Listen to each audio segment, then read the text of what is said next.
The US government has issued active travel warnings for ports your cruise line is still selling excursions at, right now, today. And not one person at the gangway will tell you a single word about it. We pulled every US State Department travel advisory for every major Caribbean cruise port, matched them against real passenger incidents from 2025 and 2026. What we found will change how you think about every port day you've ever planned. 10 ports, ranked worst to best, real advisory levels. Stay for the final port, it carries a gold checkmark for safety, and it's almost certainly the one you're most afraid of. Worst to best. Starting now. U.S. State Department Advisory. Level 3. Reconsider travel. One level below, do not travel. Your cruise line is docking here and selling excursions with a smile anyway. La Romana has documented kidnapping incidents involving tourists. Not rumors, not forum speculation. Documented incidents that triggered the Level 3 classification. The port perimeter has security, but that perimeter is smaller than passengers assume. Step outside it and you're in Level 3 territory, with zero cruise line responsibility for your safety. The only smart move? Stay on the ship, order room service, watch a movie. This is not a joke. Never get off. Full stop. Jamaica carries a Level 3 advisory as a country. Highest violent crime rate in the entire Caribbean. Multiple robbery incidents targeting cruise passengers were reported at Dunn's River Falls in 2024, not inside the falls, but on the short walk between the transport and the attraction. The cruise line knew the excursion kept selling out. If you sail here, the only remotely protected option is a cruise line excursion that stays inside a verified resort complex the entire time. Even then, weigh the Level 3 advisory before you take a single step off that ship. Never get off independently. No exceptions. Passengers make a critical mistake here. They assume a purpose-built Royal Caribbean port means safer than Ocho Rios. Same country, same Level 3 advisory, same risk. The security bubble extends roughly 200 meters in any direction. Passengers who've wandered beyond the gate looking for authentic Jamaica encountered exactly the environment the State Department warned them about. Worth knowing, those colorful Georgian-style buildings look historic. They were constructed in 2011. Every inch of Falmouth is manufactured atmosphere. Stay inside the gate or stay on the ship. This is still a Level 3 country. The port design changes nothing. Nassau carries a Level 2 advisory. Exercise increased caution. The Bay Street corridor from the dock runs well-organized scam operations targeting cruise passengers. Counterfeit goods, inflated prices, and taxi fare manipulation hit serious numbers in 2024 and 2025. The whole system is friendly-looking and extremely practiced. The genuine crime risk is real, but concentrated away from the main tourist zone. The scam risk is concentrated in the exact areas every tour funnels you toward. The only move that works? Pre-book the Atlantis Day Pass before you sail. Go directly there. Come back. That's your Nassau. Anything else is walking into a system designed specifically to take your money. U.S. territory does not mean U.S. mainland safety levels. St. Thomas carries a Level 2 advisory, and violent crime rates are significantly higher than the U.S. mainland average. Then there's the Jewelry District. Charlotte Amalie is one of the most sophisticated tourist price inflation operations in the Caribbean. Friendly vendors, real-looking certificates, enormous markups against comparable products at home, and zero consumer protection once your ship has left the dock. The smart move? Pre-book a direct taxi to Megan's Bay Beach only. One of the genuinely most beautiful beaches in the entire Caribbean. Come back with time to spare.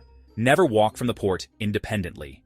Pre-booked taxi only. Every time. St. Martin is two completely different experiences on one island, and most passengers only see the worst one. The Dutch side near the dock has documented port area street crime concentrated between the ship and the shopping district. It looks accessible and tourist-friendly. That's exactly why it catches people off guard. The French side, St. Martin is quieter, far less commercial, and significantly more relaxed. Getting there costs $12 on a water taxi. The smart move: skip the port strip entirely. Water taxi to Orient Beach. Better food, fraction of the crowd. Come back with 2 hours to spare. St. Martin isn't a bad port. The Dutch dock area is. Now you know the difference. No active U.S. travel advisory. Low street crime. Clean, well-run, beautiful water. But Grand Cayman has no cruise dock. Every ship tenders. If weather shifts, and it shifts fast, the entire port day disappears. No compensation. Nothing. If you do get ashore, Stingray City is genuinely impressive. Once. But with multiple ships tendering simultaneously, it becomes a crowded, rushed experience that rarely matches the photos. The smart move? Watch the app from 7 a.m. Only commit once tendering is confirmed. Go on the first tender out. Pre-book a smaller group operator rather than the ship's excursion. Physical danger is low. Financial disappointment risk is very high. Mexico mainland carries a level 3 advisory in several states. Cozumel is a separate island with a genuinely different risk profile. Experienced cruisers treat it that way for good reason. The problem isn't safety, it's crowd volume. On heavy ship days, 4 or 5 vessels calling simultaneously, popular sites become genuinely unpleasant. Every obvious excursion becomes a mass event. The smart move? Check cruisetimeeatables.com before your port day. Heavy ship day? Skip every obvious excursion. Rent a scooter, head south, eat locally, stay on the island. Ignore the mainland day trip offers completely. That advisory is real. No active U.S. travel advisory. No elevated caution language. No documented tourist crime patterns. Just Willemstad, a UNESCO World Heritage Capital city you can walk straight off the ship into. Dutch colonial architecture in vivid colors. Floating market. Locally owned restaurants with real food at real prices. No excursion needed. No taxi needed. No guide needed. Walk off the ship, follow the waterfront, eat somewhere that doesn't have a cruise ship photo on the wall. Come back when you feel like it. This is your free day. The Caribbean actually works when no one is trying to sell you something at every corner. Say, Colombia, in a cruise group, and watch the fear responses pile in. Passengers marking themselves as staying on board. Warnings from people who've never been. Here's what the data says.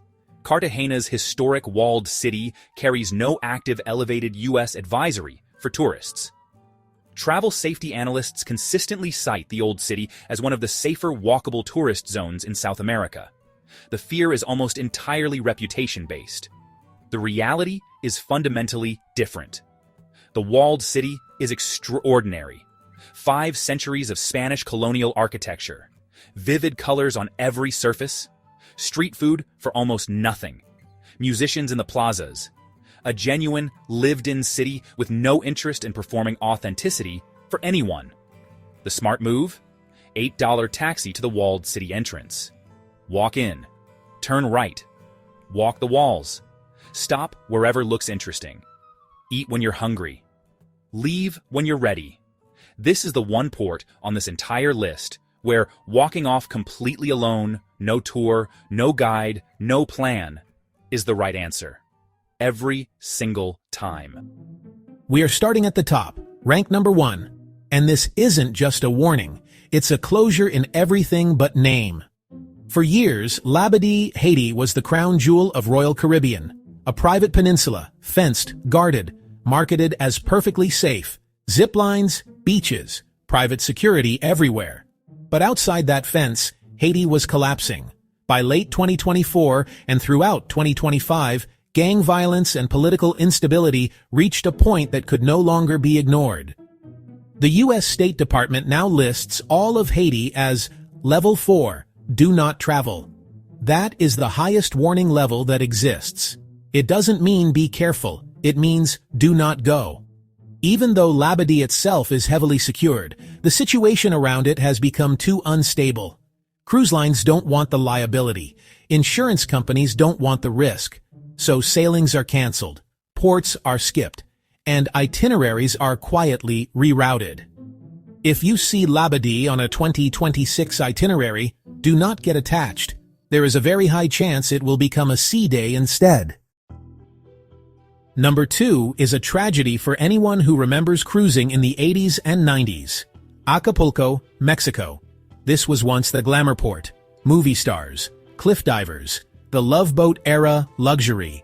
Today, Acapulco sits inside the Mexican state of Guerrero, and Guerrero is under a full U.S. State Department do not travel advisory due to crime and kidnapping. Some cruise lines still dock here, and that's where travelers get trapped. The tourist zone looks safe, heavily policed, controlled. But step just 2 blocks outside that zone or take the wrong taxi, and you are in cartel territory. This is not a port for independent exploration. If your ship stops in Acapulco, you have 2 smart options. Take a ship-sponsored excursion or stay on board and enjoy an empty ship. This is not the day to wander and see what happens. Number 3 is a bucket list destination with a secret many first-timers don't expect. Colón, Panama. You go here for the Panama Canal, and the canal is incredible, but the city of Colón itself has one of the highest crime rates in the region, and here's a telling detail. Crew members, people who travel the world for a living, often refuse to get off the ship in Colón. Muggings and snatch-and-grab robberies happen right outside the port gates. This isn't cartel violence, it's desperation. Do not walk into town. Do not wear jewelry. Do not flash phones or cash. See the canal. Get back on the ship. That's the safe play here. Number 4 is heartbreaking because it is stunningly beautiful. Roatan, Honduras. Yes, the island is safer than the Honduran mainland, but that creates false security. You relax, you drop your guard, and that's when problems happen. If you dock at Coxon Hole, the pressure starts immediately. Aggressive vendors, unregulated taxis, isolated tour routes. There have been armed robberies of tour buses and tourists on remote beaches. The rule for Roatan is simple. Stay with crowds. Use certified tours. This is not the place to rent a scooter and explore. Number 5. You know it. You love it. Montego Bay, Jamaica. Jamaica frequently sits at level 3. Reconsider travel. The issue here isn't just crime. It's persistent aggression toward tourists. No is not always accepted. Outside resort zones, harassment can escalate quickly. And if you engage with the wrong person selling party favors, situations can turn dangerous fast. Stay in resort areas and ship excursions, and you'll have a great day. Wander into neighborhoods alone, and you are on your own. Number 6 is Belize City, not the jungle, not the ruins. The city. The cruise port is a walled tourism village with armed guards for a reason. The south side of Belize City has serious gang activity. This is dangerous only for the DIY traveler. Book a cave tour or Mayan ruins, and you're perfectly safe. Try walking into town from the port, and you are taking unnecessary risk. There is nothing to see there that is worth it. And finally, number 7. The most controversial port on the list. Nassau, Bahamas. It's listed as level 2. Exercise increased caution. And the danger here is complacency. Because everyone goes to Nassau, people stop paying attention. Petty theft, tourist scams, unregulated jet ski operators. The U.S. Embassy has issued warnings about assaults near the fish fry area and on isolated beaches. Nassau isn't Florida. Treat it differently. Front pocket your wallet. Skip the jet skis. Stay in well-lit areas. Cruise lines sell you the dream of a secluded beach and a cultural adventure. The reality? 3,000 people fighting for one chair and a 4-hour bus ride to spend 20 minutes at a jewelry store. I've been on dozens of these excursions over the years. Some were incredible, but 7 specific types I now avoid like the plague. And today, I'm saving you $1,000 and probably a sunburn too. The brochure calls it a cultural island tour. You imagine winding roads through lush mountains, local villages, authentic food, a real taste of the destination. Here's what actually happens. You spend 4 hours on a bus. You get 20 minutes at a scenic overlook where everyone takes the same photo. And then the bus pulls into a partner jewelry store or carpet factory where you spend 90 minutes being aggressively sold to while the driver collects his kickback in the back room. You aren't seeing culture. You're a captive audience for a sales pitch on a bus you can't leave. The smarter move? Hop on, hop off bus. Every major cruise port has one now. They synchronize with ship schedules. You get the same scenic route with commentary. You jump off wherever looks interesting. You jump back on when you're done. $10 to $15 per person instead of $80. and 0 jewelry stores unless you choose to walk into one yourself. This is the bucket list item. Grandkids love it. Couples love it. The photos look magical. The reality is less magical. Those pools are often overcrowded, and the water quality is questionable at best. For anyone over 55, or anyone with compromised immune systems, skin conditions, or open cuts, it's a genuine health risk. We're talking stagnant water shared with dozens of strangers and several large marine mammals in a confined space. And then there are the growing ethical concerns. Multiple animal welfare organizations have flagged these facilities. The tide is turning on captive dolphin experiences worldwide. Do you really want a bacterial infection on day 3 of your cruise? Or the guilt of supporting something the world is moving away from? The alternative? Book a whale or dolphin watching boat tour in open water. You'll see them in their natural habitat. The photos are better, the experience is more memorable, and you won't need antibiotics afterwards. The excursion says secluded, pristine beach. That sounds incredible. Private paradise, crystal water, Instagram gold. But secluded means no facilities, no restrooms, no shade structures, no food vendors, nothing but sand and sun for 4 hours. For anyone in the 55 plus demographic, when you are return point sa tiamd, awananor or ikawing for a son, still was neurorini who drinks water and needs a bathroom more than once every 4 hours. This is a deal breaker. Rustic is code for dig a hole, and that's not an exaggeration. I've been on one of these. That is literally what happened.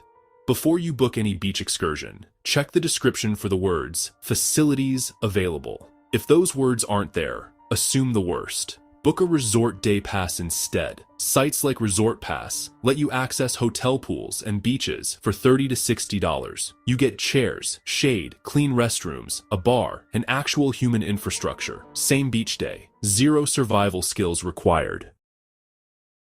Unlimited rum punch and snorkeling. Sounds like the perfect Caribbean afternoon. Here's the part they don't photograph. Getting on and off a bobbing catamaran from deep water requires climbing a narrow metal ladder while waves slam the hull sideways. If you're not 25 and athletic, this ladder is your worst enemy. Bad knees, bad back, any mobility limitation whatsoever. This is where the day goes wrong. And the snorkeling, you're looking at dead coral with 50 other people kicking you in the face, while the rum punch works its magic on everyone's coordination.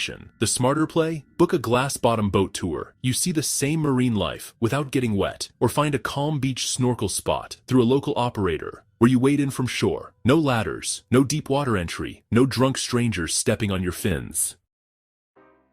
You're at Coco Cay or Half Moon Cay. You see the cabanas. They look gorgeous. $500 for a private shaded paradise with a dedicated server bringing you drinks and food. Now here's what that $500 actually buys you. The food is the same free food from the main buffet, just carried to you on a tray. The drinks are the same drinks from the bar, just delivered. You are paying $500 for shade you could have gotten under a free umbrella if you'd walked 20 minutes further down the beach. The hack? Arrive early. Walk past the first cluster of chairs where everyone stops. Go further. There are always free umbrellas and loungers available if you're willing to walk an extra 5 minutes. You just saved $500 and got the same breeze, the same view, and the same rum punch. Pompeii. Tulum. The old city of Dubrovnik. These sound like once-in-a-lifetime experiences, and they can be, if you do them right. The cruise line version? A 2-hour bus ride each way, 45 minutes of walking on uneven cobblestones in 95-degree heat, with no shade. A guide with a flag walking so fast that half the group can't keep up while the other half is desperately looking for water. This isn't a history lesson. It's heat stroke waiting to happen. If you genuinely want to see these places, book a private guide through a site like With Locals or Tours by Locals. Go early in the morning before the heat peaks. Small group, slow pace, shaded stops built into the route. You'll actually remember what you learned instead of just remembering how dizzy you felt. Drive your own 4x4 through the jungle. Sounds adventurous, exciting, different. The reality? Those vehicles are often decades old with terrible suspension. You spend 3 hours being violently shaken on unpaved roads. The scenic stops are a roadside fruit stand and a goat. If you have a bad back, neck issues, recent surgery, or any spinal sensitivity whatsoever, This excursion will ruin the rest of your cruise. Not your day, your cruise. Because the pain doesn't stop when the Jeep does. It follows you back to the ship and stays for the remaining 4 nights. I watched a couple on my last Caribbean sailing limp through the rest of the week after a Jeep tour in Jamaica. They couldn't sit at dinner without wincing. They skipped their next 2 ports entirely. The alternative? Book an open-air safari truck where a professional driver handles the terrain. Same jungle views, same photo ops, but with actual suspension and someone who knows the roads. Your spine will thank you for the remaining 7 days.